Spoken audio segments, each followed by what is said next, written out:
Om Shanti. Let's begin with a few moments of connection with God.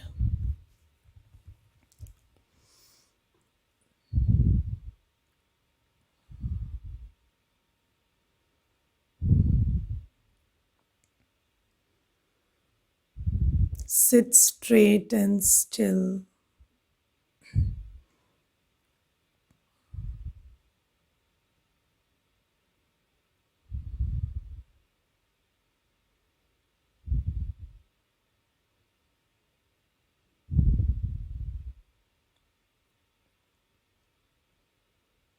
As I sit in this silent moment,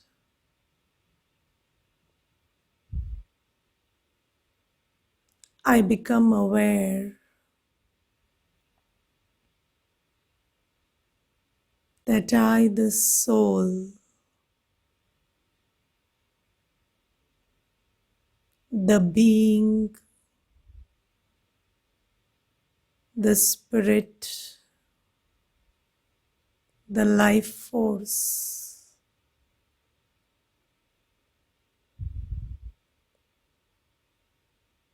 is carrying a lot of stuff that is not required. I, the soul, am carrying a huge burden on myself.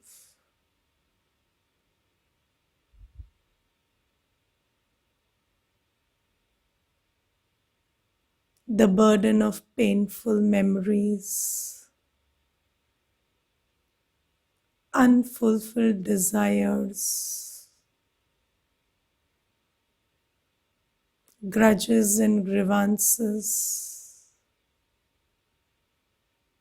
expectations, fears, worries. See yourself. I, the soul, realize now that I've carried a lot of burden in my journey of unawareness.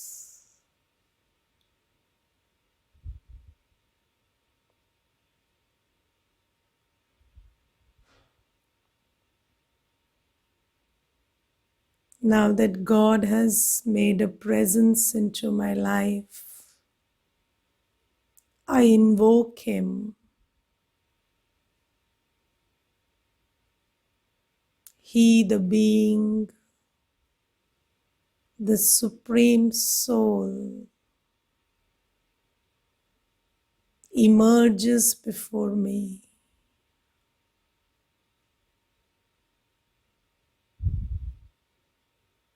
See Baba in front of you, just like you, a point of light, but a point that is the ocean of love, the ocean of bliss.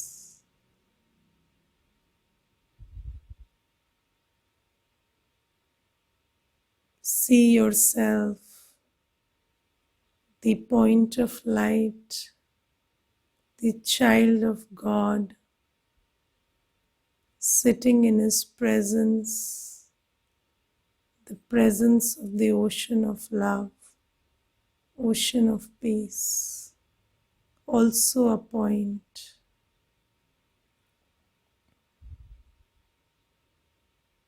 I offer Him all that is burdening me.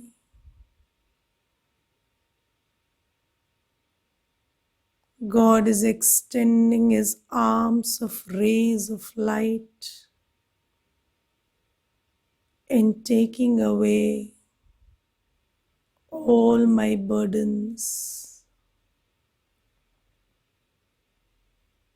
I give Him my painful memories, my fears,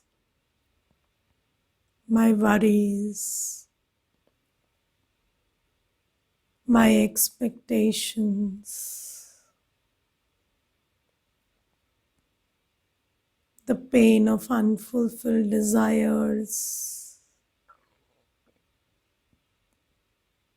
I give him everything, slowly, gradually, and all the darkness, all the load is vanishing in that ocean of light and love.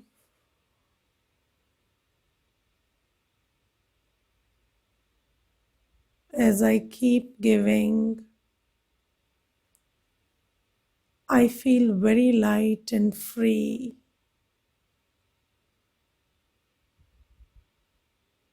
See yourself an absolutely light soul, free from all burdens. I feel so light, so free. I dance in joy. This is what it feels like to be me. Now I have my eternal companion with me. I can do my deeds, my duty, and give him the burden of everything else that I can't control. Sit in this beautiful state for some time, this light, free state for some time.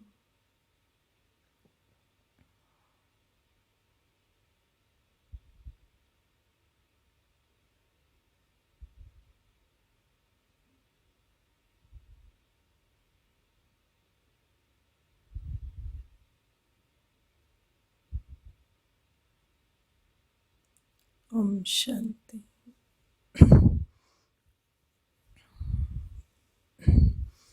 Could you give your burdens? How many could? Please raise your hand. Okay, some could. And what about others you couldn't give it? So you see, we are carrying all this stuff inside us because we feel it is important, or there is something in our existence that depends on it. So this discernment between what is going to serve me and what is not going to serve me is very important. So we must understand that these things that we are carrying from our journey are only giving me pain, and they have got nothing to do with, like, they are not serving me right now, they will never serve me in the future. But there is a little gap in our understanding somewhere, and we feel that this is crucial and this is important, this doesn't have to be let go. So do you feel that you should let go of the negativity you are carrying in your heart for people and events and whatever happened with you in your journey, because you always think that this happened to me and that happened to me, and then you are carrying that whole story with you? So we need to think about seriously whether that is doing any good to me. Those stories and the burden that I am carrying, is it doing any good to me? And there is a very good saying by Buddha, and Buddha said that anger is like holding a piece of burning coal in your hand and thinking of throwing it at the other, but in the process, the your own hand gets burned. So we are holding grudges, grievances, complaints, fears, worries in our hearts and minds.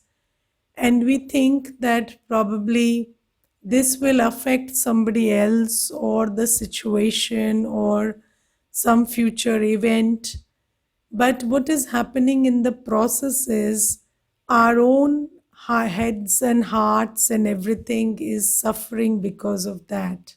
Our bodies, our lives, our relationships, our minds, everything is suffering because of that. So we need to understand that it is not it is not what is done to us which we are holding, but it is the story we have associated with it which we are holding, and it is not harming the other person or the event, but it is harming me. So I should let go of things that are harming me. So do you know that in companies there are health checkups, and there is always management health checkup. There is employees health checkup are very low, very rare. So there is always management health checkup. Now employees are the one who are shouted at, but the management is the one who shout at them. Now, usually it is thought that the person who receives somebody's anger is a victim or is to be pitied upon, and that person is in the receiving end and he is thought to be suffering. But the truth is the opposite. The one who creates that anger, the one who holds that anger in his heart, is the one who is suffering and is affected more. So that is why the management suffer more from diseases, because they are creating that anger. So you see, if somebody gave you their anger or their complaints or their criticism, you have the option not to take it and create it in your mind and hold it in your heart. But then the person who is creating it will definitely create it and give it and also receive that negative energy as a consequence of that karma. So you must understand that it is not in my best interest or in at all in my interest to hold negativity inside. And when we let go of this, so you see, there is always this thing about dan punya. So you, whenever you go to a temple or you go to God, you give him something, right? You offer something. Now God says, I don't value your other offerings as much as I value your offering of your negativity. So, whatever negativity, whatever fears, whatever worries you are holding inside, please give it to me. That is something that I would like very much as an offer. And have you ever thought that when we celebrate Shivratri, then we offer Bel Patra and Ak and Dhatura. So you see, Ak and Dhatura are so bitter and poisonous, and those things we offer to Shiv ji on Shivratri. Now, what if somebody offered you the same thing? You visited somebody and they offered you Ak and Dhatura and Bel Patra on a platter and said, I am treating you like Shiva and please accept this. So you would find it very insulting that somebody is offering you these things which are considered to be poisonous and then bitter in taste and other stuff. But then why is it that there is a tradition of offering these substances to God, because Shiva is called to be Paramatma? So why is there a system of offering this to Shiva? Because God likes it very much when you offer your bitterness or your anger or whatever negative you are holding in your heart to Him. And this is the offering he comes and asks us to offer. So this is his calling. He says that I have come, and what I want from you is you give me your anger, your bitterness, anything and everything that is negative that you're holding in your heart.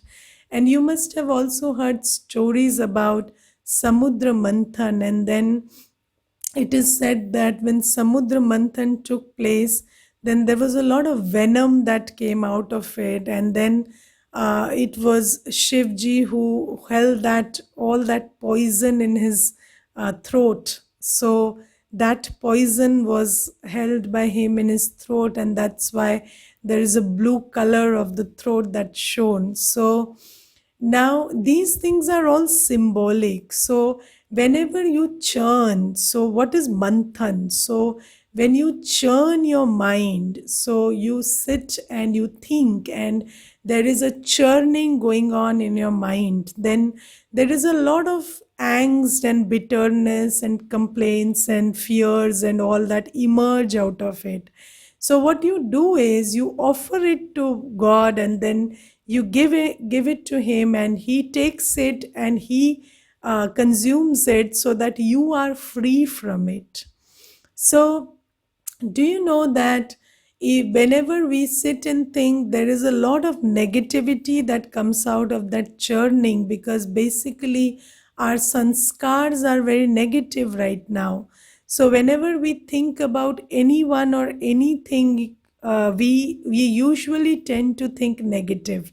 So I will tell you one very beautiful incident, and I call it very beautiful because it made me realize the nature of humanity these days. So there was this lady, and she came to me and she said that my husband is always showing me the arrogance of his money, and he is always telling me that I am the one who is dependent on him, and that he is taking care, and that he is very burdened by my burden, and he never recognizes my contribution to the household, and he shouts at me, abuses me verbally, and then he shows his arrogance in many ways. And then she said that I would like that he also runs out of money one day, and then he sees what it feels like to be in my situation. And so then I said, you see, if he runs out of money, there is no money in the household. So you also are in the same boat. Do you realize that? So she said, I'm already suffering. I would like him to suffer a little. So I said, don't you love him? So she said, no, I love him. Of course, he's my husband. But then I'm very hurt by his behavior, and I would like him to suffer at some point of time. And she said, I may look very bizarre to you. So I said, no, you are not at all bizarre. You are just voicing what most people think in their head. So you see, we have this sanskar of negative thinking, and even for people we say we love the most, at the slightest something, something happens, and they are not listening to me, or they are not doing things my way, or they have rubbed me the wrong way, and then this starts, and you start thinking negatively about them, you start abusing them in your head, you start wishing ill for them. All of this starts, and if you notice, you create a lot of negative thoughts about the very people you say you love.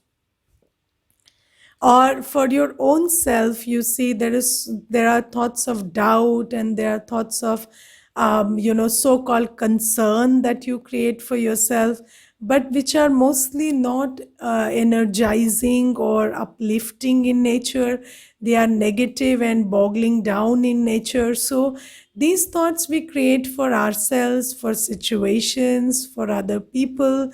And then God says, you need to recognize the negativity you are creating inside and just offer it to me. So when you can't help it, and that is your sanskar, and you feel very what do you say, you feel very majboor with your sanskar, so you feel you can't help that sanskar. So then what you do is you just emerge God in front of you, and you say, this is my thought, and I want you to just take it away, and I want to feel light right now. So you just you should recognize that this negativity is not doing any good to you or to your body or your relationships or anything.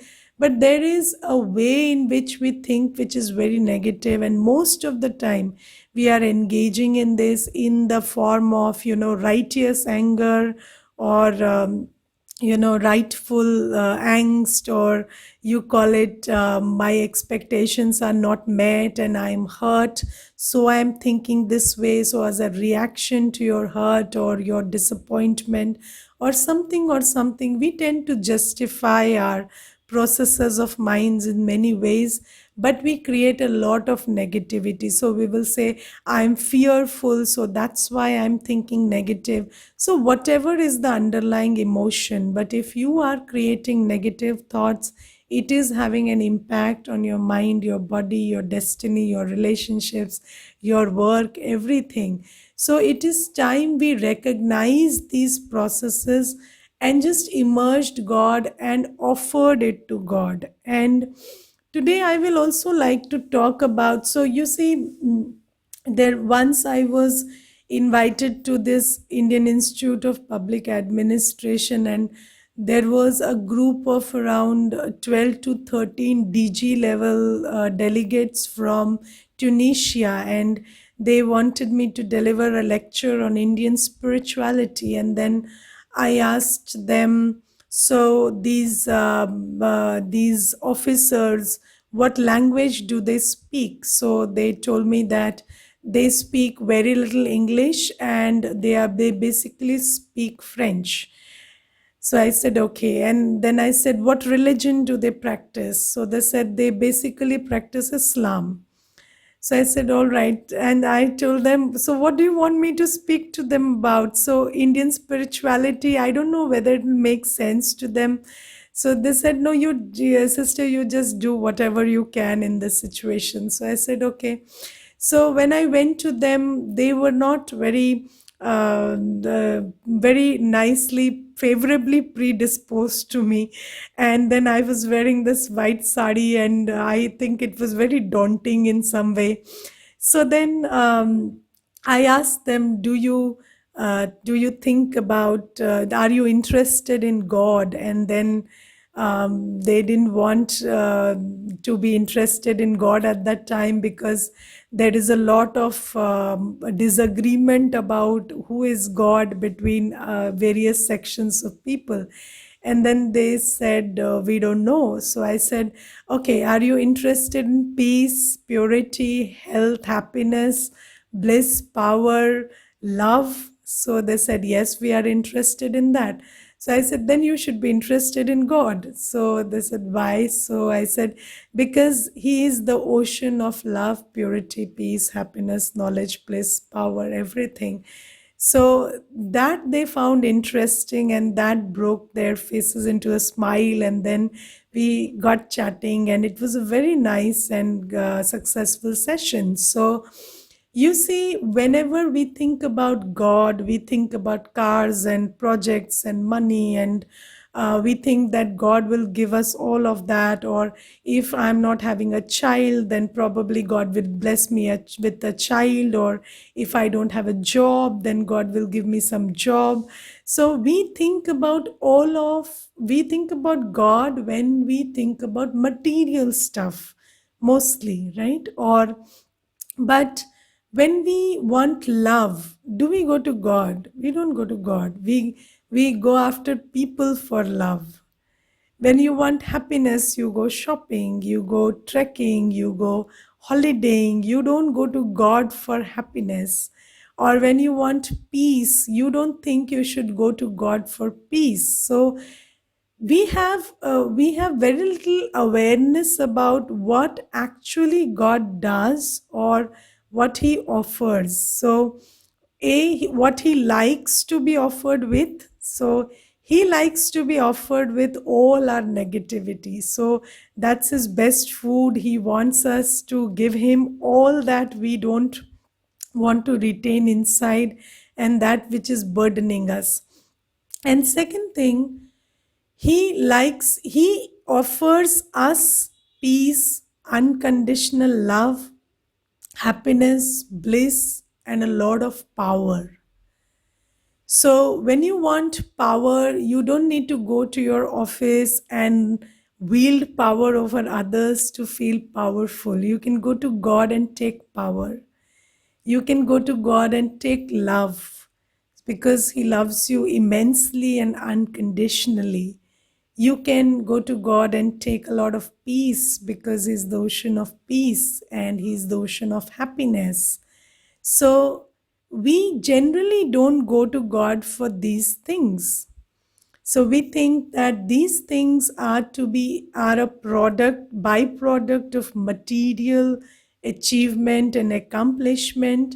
And then we think God is for something else. So God is for bestowing and blessing us with material stuff.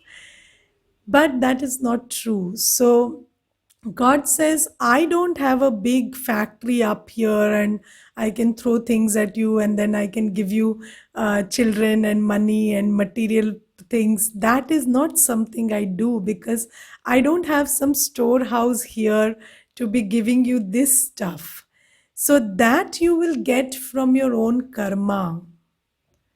So you will get as you do. So if you keep praying, I cannot give you a promotion, or I cannot give you job security, or I cannot build a flat for you if you just keep sitting and praying. So that I can't do for you because that's not something I have. But what I can give you is if you come up to me, then I can fill you with love, I can fill you with peace, I can fill you with happiness. And when you are loveful, peaceful, happy, powerful inside, then you can conquer the world. Because what does it require to conquer the world? So you can do anything that you want and you can excel at it. I will give you the formula how to excel at it. So you attract as you are. So when you become knowledgeful, loveful, peaceful, happy, blissful, then the sky is the limit. You can achieve whatever you want because you are capable of working with the universe. You know how to transmit the right energy. You know how to build good relationships. You know how to operate with your body. So when you become capable enough by connecting with me, then you can conquer the world, and then you don't need to beg for petty things to me. You can take care of your life and also shine a ray of light in others' lives. But then I don't do this stuff providing thing. I give you peace, happiness, love, bliss, power. So this is something that we need to register. Now, about who is God, and before who is God, whether God is a who or a what. So, what do you think is correct? Who is God or what is God? So, if I put this question differently, is God a someone or a something? So, how many say someone? Please raise your hand. God is a someone. Okay, thank you. And how many say something? God is a something. Okay. And what about those who are saying nothing? So you don't think about God, or you are not interested, or what? So you have to give me some opinion. You see, you have to think about whatever I am telling you, because if you don't think now, you will think later and you will think bizarre. So you have to think right now, and if you have any questions, you have to ask me in the class, right? So there are answers like someone, and then there is a I don't know. So yes, we don't know right now, but what could be probably the truth in your opinion. So when you juggle your head, what comes out of it? Do you think someone looks better or something looks better? So you have to think about it, because there are no right answers or wrong answers. That I will tell you what the truth is. But I want you to think about it also, because I don't want you to just take whatever I'm giving you without thinking over it. Because if you don't think about it right now, then you will never tread this pathway from I don't know to I know, because you have heard so many things, and because you've never thought about it, you say I don't know. And then today also you will hear, and then 1 year later you will say I don't know. So you have to think about what you think could be, and then when I tell you, you have to think about whether what I tell you seems to be correct to you or not, whether it makes sense or not. Okay, so then there are answers like someone, then I think it is energy waves, right?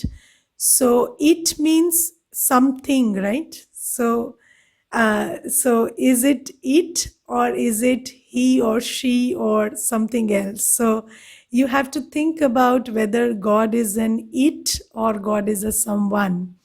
Okay, supreme power, light, fine.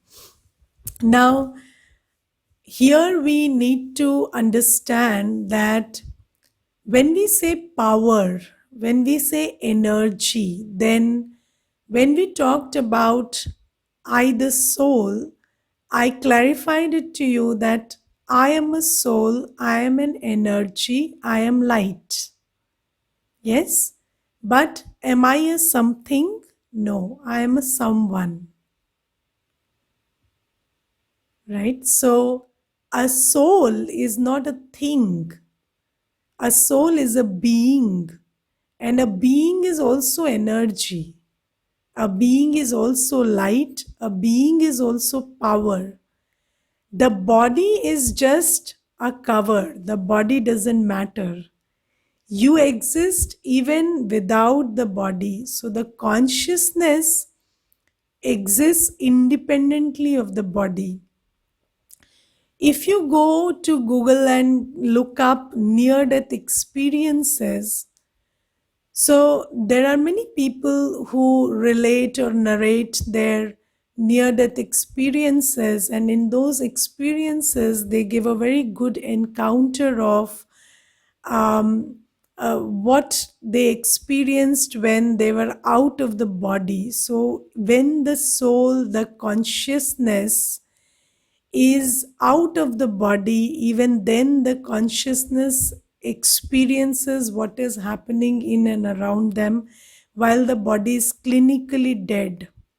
So you can go and look up near death experiences, and you will find that when the body is clinically dead, the consciousness is awake and aware, and the consciousness is capable of experiencing the world even without the body sometimes. So that is the nature of consciousness. So you, the soul, are a being. You are not a thing. You are not some stuff. You are a being, and you are an energy. You are a power. Dying to Be Me by Anita Murjani, right? So near death experience, that's a celebrated account, so by Anita Murjani, so you can read that also. Now, so I don't want you to go into too much details about the near death experience, but whenever there is a near death experience, what they tell you is when they are out of the body, they realize that they are surrounded by love, peace, purity, happiness, bliss, and they understand that's their nature. And then they regret how they have been in this life because they didn't understand this is the nature. So, this is something that everybody relates, and this is what we are studying in this class also, that the nature of the soul is peace, love, purity, happiness. But when we are body consciousness, in this consciousness of I and my, then these things are lost. Okay, so you are a soul, a spirit, you are energy, but you are conscious, you are living, and therefore you are someone. So let me make a distinction between conscious. There is a question. Mostly these people just experience light. So does that mean God has no form?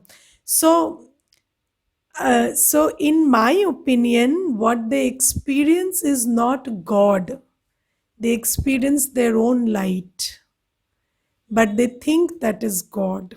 So God is not experienced when we leave one body, and so we have to go to the soul world to experience God. But we will not talk about this today. But in my opinion, souls, because there is no knowledge, so when a soul comes out of the body, they feel that they are surrounded by God, but actually what they are experiencing is their own aura of divinity and peace and love, and they confuse it to be God. So that is it. Now so when we say living or conscious, so what do I mean by living or conscious?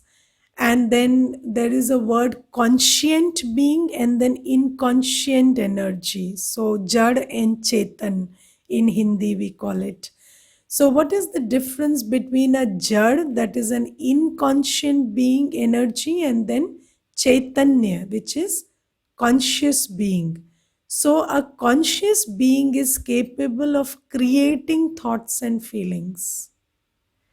And even matter is capable of receiving vibrations, but matter is not capable of creating thoughts and feelings. So, for example, there is this huge debate about whether plants have life or not.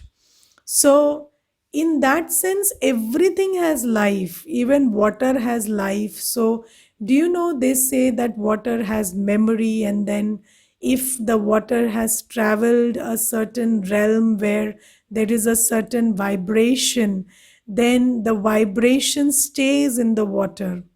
And whenever somebody drinks that water, so the vibration becomes part of the one who is drinking it. So there is every element of nature has the capacity to absorb vibrations. So whenever there are vibrations around, plants will absorb it, water will absorb it, the air will absorb it. But then no, none of these things. So you can't teach the plant to stay okay in a negative environment. So the plant is not capable of creating a contradictory vibration or environment for themselves. Similarly, when we say conscient being, means you are capable of choosing your thoughts and feelings and creating them. And when we say unconscious or inconscient, it means that that is also energy, but then they cannot create their own thoughts and feelings. So, when we say someone, we are referring to that entity, that energy, which is capable of creating thoughts, feelings, and experiences. So, God is not a something, God is a someone, because God is living, God is capable of thinking, experiencing, radiating the energy that God is. Now, when we say energy, so when I was talking about the soul, also I clarified that many people will tell you soul is an energy, but what kind of energy they will not tell you. So they will never clarify whether it is thermal energy, chemical energy, atomic energy, or what kind of energy. Now, even about God, everybody says He's a power, He's an energy. But what energy is God? Is is God the energy of again, pure? Is God atomic energy, nuclear energy? What energy is God? So God is the energy of, again, just like the soul, God is the ocean of knowledge, purity, peace, love, happiness, bliss, and power. So, just like a soul is made up of seven qualities, God is the ocean of these seven qualities. So, God is a someone who is the ocean of these seven qualities. So, God is the ocean of knowledge, purity, peace, love, happiness, bliss, and power. All right. So this is about God. And what is the form of God? So just like the form of a soul is a point of light, so the form of God is also a point of light. Now we will talk about how we agree on this form of God and other stuff. But before that, I want to ask you one question. There is a very big notion that God is everywhere and God is like some air or some ether which is spread everywhere. But we always thought of God as something. So then that concept of God being like air everywhere was all right. But now that you think that God is a point of light and an energy, and He is the ocean of knowledge, purity, peace, love, happiness, bliss, and He is conscious and living. So, can a someone be everywhere, or a someone has to be somewhere? So, you think about yourself, you are a soul. Can you be everywhere? You can't be everywhere, right?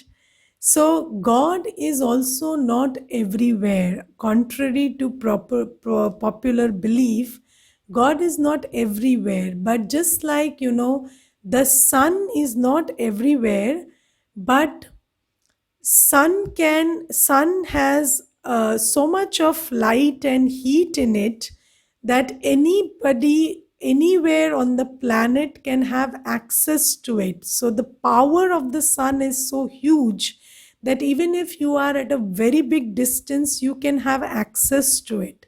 Similarly, God is not everywhere, but since He is the ocean, if you tune into Him, wherever you are, you can connect and take power from Him. Okay, but just like the sun, you see, if you close yourself up in a cave and you don't let the sun in, and you cut off all the ways in which the sun can enter the cave, then you will be bereft of light, even if the sun is capable of giving you light and heat anywhere on the planet. Similarly, God is the ocean, and we, the souls, can have access to His love, purity, peace, happiness anytime, anywhere. But we are not having that access because we have cut ourselves from Him. And how do we cut ourselves from God? By closing ourselves in the cage of body consciousness. So we have become very body conscious, and that is why. Do you feel that as I am talking, you are finding it difficult to connect to somebody who doesn't have a body, or conceptualize or understand somebody who is a being without a body? So, do you encounter that difficulty? Yes, because that is what we have done to ourselves. We, the souls who don't have bodies, have started identifying with our bodies so much that now we are not able to connect to the body less, because we think we are trapped in bodies and we can't connect with anybody who doesn't have a body. So, this is the problem why we stopped having access to God. And this is why, although God, my parent, is the ocean of love, purity, peace, happiness, knowledge, bliss, I stopped going to Him. Why? Because He doesn't have a body. And I started hankering after all the people who have a body, and started looking for love, peace, happiness, which they didn't have and they couldn't provide. But why didn't I go to God, and why I kept hankering after people is because they have bodies and God doesn't have a body. So it is body consciousness that has created a divide between the soul and God.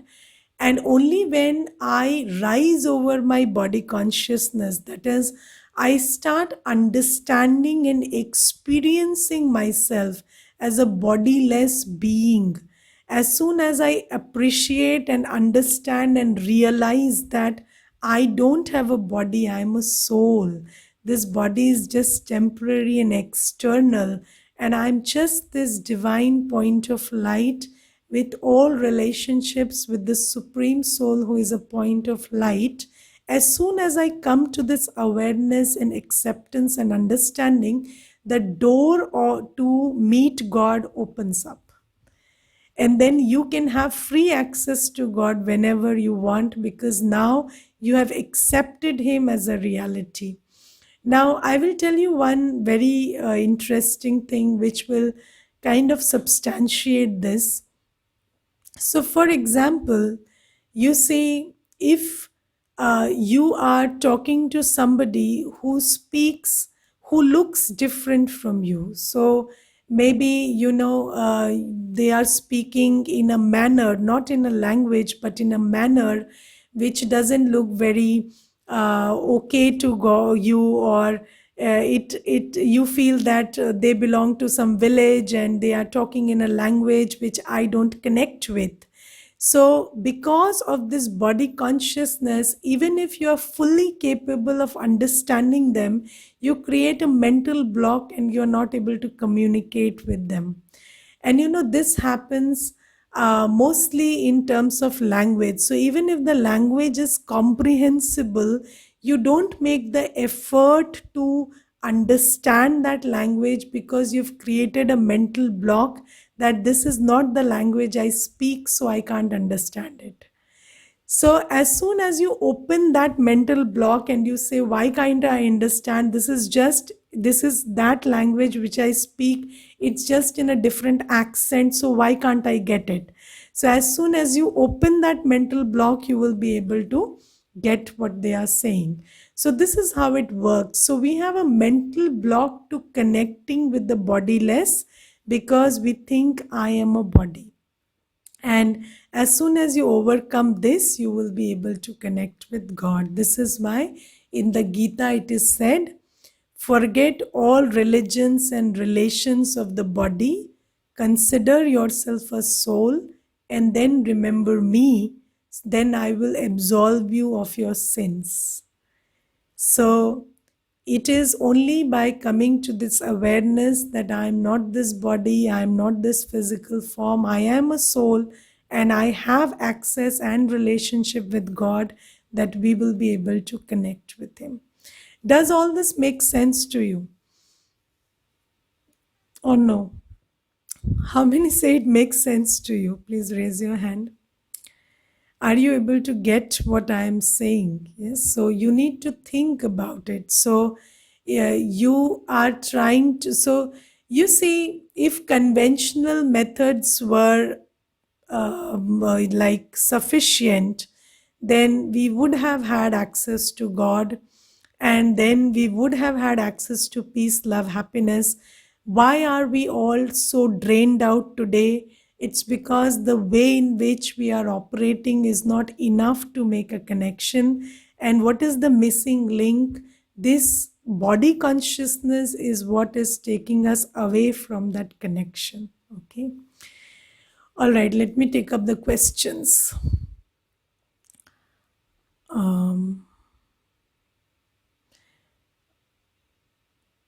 Do we get a chance to meet God as a soul after dying? So, not after dying, but after dying ultimately. So, I will tell you what this means. So, we meet God once in a lot of time, and we don't have to die to meet God. So we meet God right now. So whatever you are hearing is from God, and I will give you how you can also read what God says, or tune into God. So you don't have to die to meet God. You meet God when you are alive, and then He teaches you how to die. So basically, God is the one who teaches you the art of dying. So when you die properly, you go with Him. Otherwise, we die in an improper way and we keep coming back here itself. So only when God comes and we meet Him alive, we learn the art of dying, and then we go back with Him. Okay. It is said that everything happens with God's will. उसकी मर्जी के बिना पत्ता भी नहीं हिल सकता. Then why do crimes? No, this is not true. This is not true that God operates the world. I will talk about this. God doesn't create the world, God doesn't operate the world, and what does God do also? We will talk about it. Okay. So that is not true. Didi, if God is not everywhere, why we come to know that God is omnipresent? Because God comes at your command. So whenever you want to connect, He will be connected with you. That's why you can have access to Him anywhere. So He is omnipresent, but it's not like He is everywhere. So, if He was everywhere, then everywhere should be happiness, peace, and love. But that's not true. So you can have access to Him whenever you want, and you can change from peaceless to peaceful whenever you want. But you need to make that effort, all right? It is said that God is within us. No, God is not within us either. So God is a soul separate from us, just like us, but He is a separate soul. So He is not within us, He is not around us. You have to access Him so that you can become like Him. Okay, so He can't be everywhere. And if God is someone and can't be everywhere, how is He? So He is not within us at all. Okay, so these are the belief systems that we have grown up with. And just said that company colors. So if God was within you, why are we not colored by God? So how can I be peaceless if the ocean of peace is sitting within me? So I can't be peaceless if the ocean of peace is sitting within me. Then it is a shame on that ocean of peace to be sitting within me and I still getting peaceless. So He's not within us. All right. So access Him through meditation. Now, what is meditation? First, we need to understand that meditation is the soul connecting with the Supreme Soul. But until and unless I understand that I am a soul, I accept and realize I am a soul, how can I connect with the Supreme Soul? So, this is why we need to first accept and appreciate that I am not the body, I am the soul, and God is not the body, God is not in some body, He is also a soul. And He is not a he or a she or an it for that matter. He is genderless. So we use a pronoun he for convenience, but God is genderless, just like the soul is genderless. Okay. Why does the body sometimes shake while doing meditation? Is that normal? No, the body will not shake in meditation. You will only feel very peaceful and loveful and happy while meditating. I don't know what meditation you practice. And that is, so there is no need for the body to shake when you are meditating. And when you meditate, you are connected with the ocean of peace, love, happiness. So that will show on your face. And I will tell you one incident in this connection. So there was this young brother who used to come to the center, and whenever he sat in meditation, he used to smile blissfully. And that smile was so attractive and so inspiring that I had so many youngsters coming and looking at that smile and asking me, Didi, I want to smile like that. So teach me how to smile like that, brother. So I used to say, it's not the smile outside, it's what's happening inside that is giving rise to that smile. So you need to learn how to be connected with that ocean of peace and love so that you can also break into that smile. So, whenever you are connected, so when you think about a child, you look like a child, is it not? Just think about a child and your face changes to that of a child.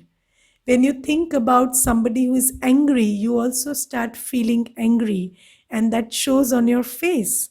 When you talk about someone angry, then your face changes into a rage. So, similarly, when you think about the ocean of love, you will feel very loveful, and that will show on your face. Okay? Om Shanti, let's meditate.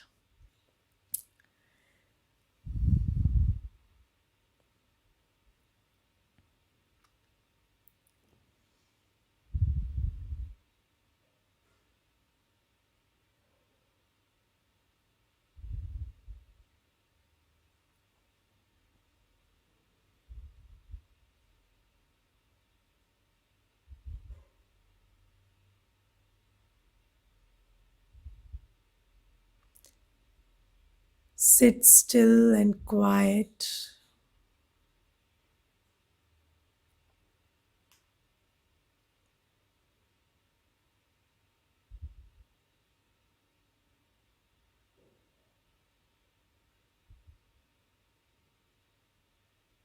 And become aware that you are the consciousness, the being in this world of matter.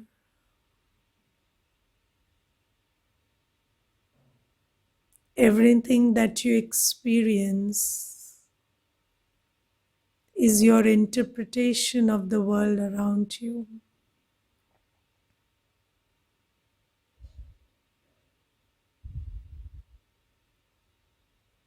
You are full of beliefs, memories, impressions, expectations, which are making you feel miserable.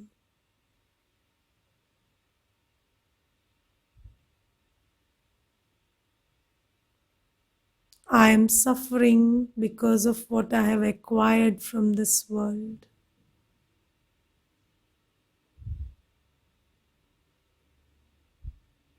Look at yourself, the soul, carrying so much of dust around you right now. The dust of beliefs, memories, expectations, desires.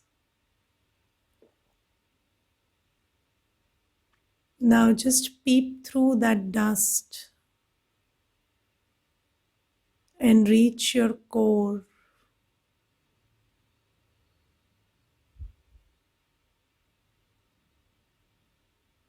The core that is me, the being that is me, is pure,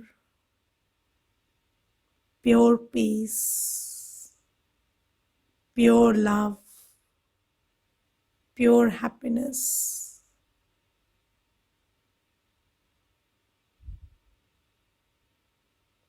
I am brimming with these qualities.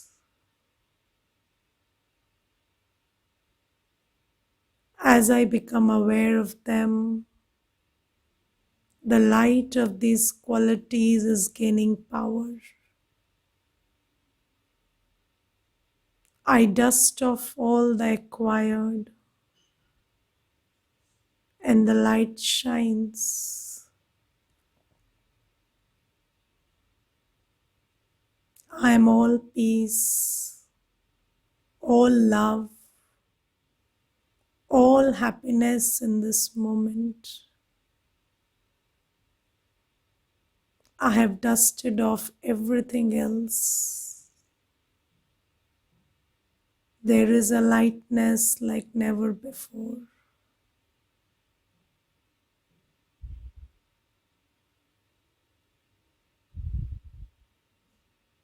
Just sit in these feelings for some time.